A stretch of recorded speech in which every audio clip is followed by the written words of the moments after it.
how did you get to Montreal? And so, or why did you leave to Montreal, and how did you get here? Well, we reconstituted our lives. My father's business was thriving, and he was the youngest of three brothers, and they were doing very well.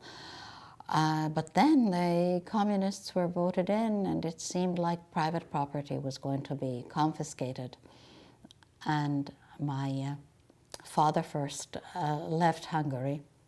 And there is a story that I've never quite figured out, but for some reason he never could come back to Hungary. He went to Vienna. And in fact, my mother was picked up by the secret police, by the AVO, which is the NKVD of Hungary, and taken to be interrogated. And she was asked to admit that my father was a spy.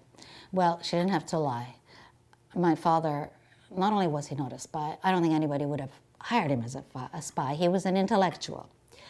So my mother first was freed, and then my two uncles. I think it cost a bit of money, and finally they were released from prison.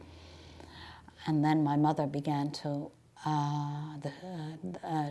make the proceedings for getting our passports to go to join my father in Vienna. And at that time it was still possible to get Hungarian passports, but she had to promise the communist who was in charge of the passport bureau our apartment.